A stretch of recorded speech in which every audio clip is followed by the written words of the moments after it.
Dhismaha garoonka cusub ee Dawladda Hoose ee degmada Burco ka hirgelinayso xaafadda Hodan ee magaalada Burco ayaa meel fiican maraya. Gudoomiyaha ururka Sabawanaag Cali Maxamed Jaamac oo booqday dhismaha garoonka ayaa mas'uuliyiinta degmada Burco uga mahadnaqay hirgelinta garoonkani, waxaana qurba joogta iyo ganacsatada dalka ugu baaqay inay ka qayb qaataan dhamaystirka garoonkani, waxaana ku dheeraaday inuu garoonkani yahay mid faa'iido weyn u leh dhalinyarada gobolka Togdheer. halkan aan ku sugannahay waxa weeye garoonka weyn ee Balicas ee ku yaala xaafadda Hodan Qaylo.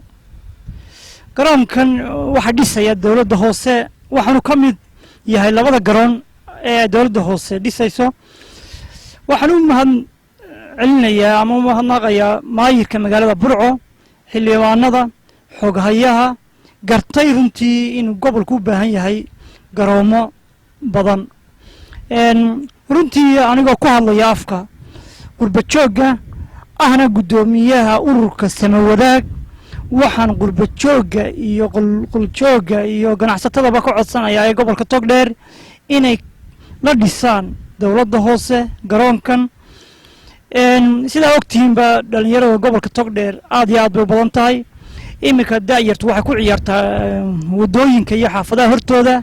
marka garoonkani waa garoon ay u baahan tahay xaafadda iyo gobolku u baahan yahay. marka waxaan ugu baaqayaa in laga qayb qaato dhammaan shacabka gobolka Togdheer.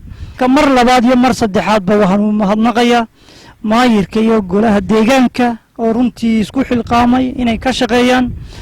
runtii annaguna waa kala shaqaynaynaa xubka Samawadaag, way ka qayb qaadanayaan waana dhisayaan garoonkan. Maxamed Jookar, Ariel TV, Burco.